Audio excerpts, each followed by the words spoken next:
So I don't usually write a few notes, but this evening it's an honour and a privilege to have a platform and to be here and to speak. And I suppose we're standing here in solidarity to recognise a year of genocide.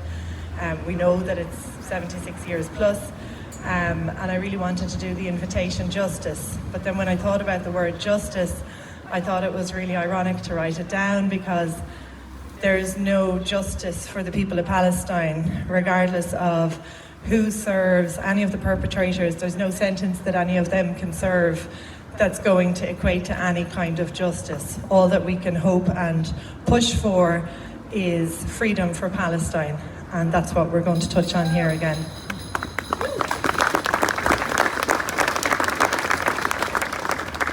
My notes are very messy.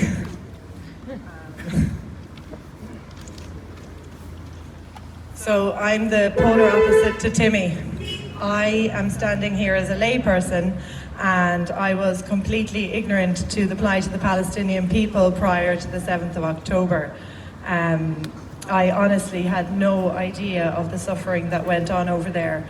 I'm not a geopolitical analyst, a historian, or in any way academically qualified to be here, but how I'm here is because I used to write and have a blog on Instagram, and I used to share lots of photographs. For the last year I've been so numb that there's been very little going up, but I've been learning from people here today as well that resistance is pushing forward and living your own life. Everybody standing here today, this is a form of resistance. You're coming out and you're pushing forward. So well done.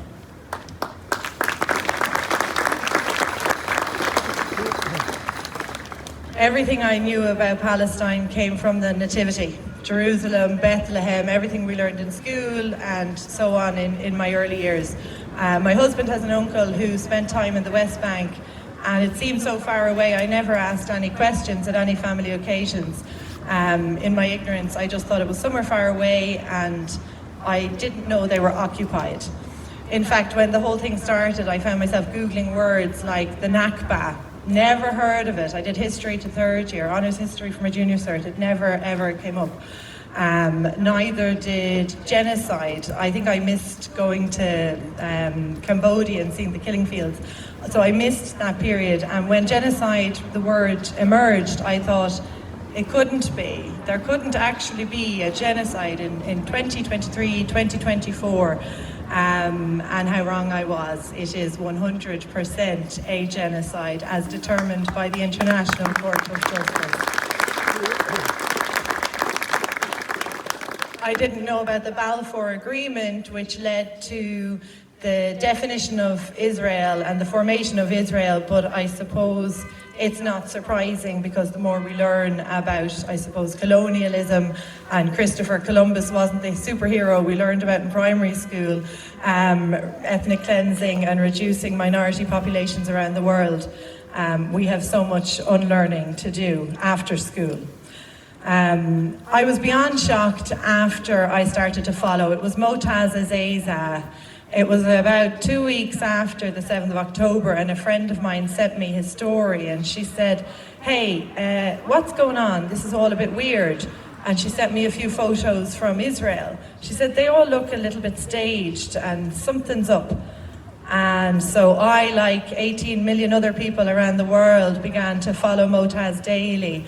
Back in October, November, you'd wake up in the morning and you would check to see if Motaz was alive.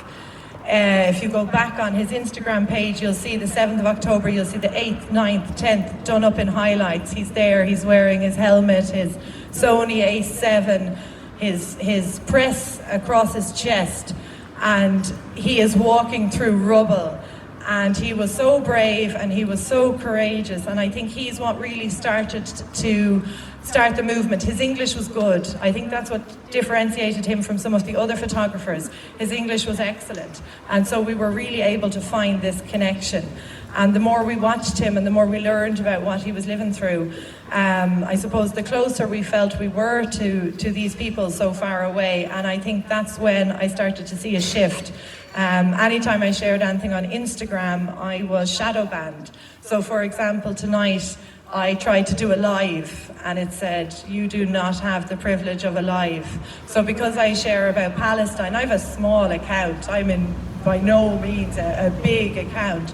I'm tiny, but the algorithm is fighting tiny people like me who are sharing pro-Palestinian content. And I don't even like saying pro-Palestine. I listened to Gabor Mate talk about it and he said, like, it's nonsense, you're pro-humanity. Okay, so to say you're just anti-warfare, anti-genocide, anti-ethnic cleansing, anti a crazy man at the helm of a country.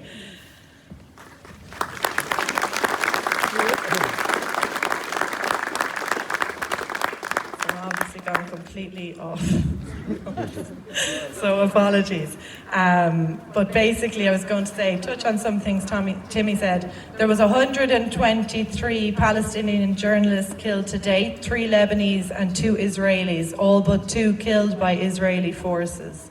So just think about that figure. It's exactly as Timmy said. They're trying to kill the people who share the stories. And if you have a little Google, if you go home, if you want to read more, the BBC, one of their reporters, she resigned because she could see the wood from the trees, and she realised that every time a Palestinian spoke, they were hit with the same rhetoric line, does Israel not have a right to defend itself? It was the same line we've all seen being blurbed out again and again and again.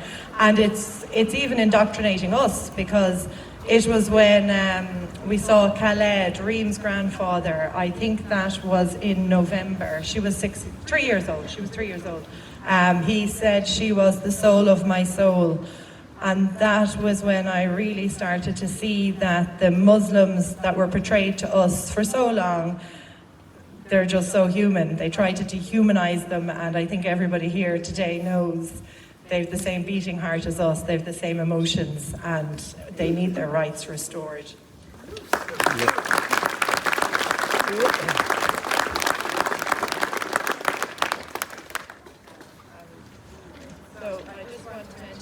A couple of the things that really stopped me and would lead to phone calls with people. The first post that I put up was without a photograph. It was the 3rd of November, and Timmy mentioned the acronym. I watched a press conference with an American intensive care pediatric doctor. Her name was Taj Hassashan. She's amazing. She doesn't put much up, but she was visibly traumatized, describing WCNSF, wounded child, no surviving family. That is the first time that acronym needed a home. It's the first time in any atrocity worldwide that needed to come. And that was the 3rd of November last year. That's when that materialized. That's almost 1 full year ago. Following on from that,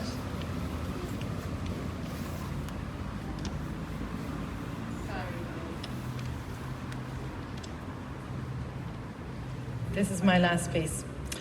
There's no instructions on what to do when you witness a genocide.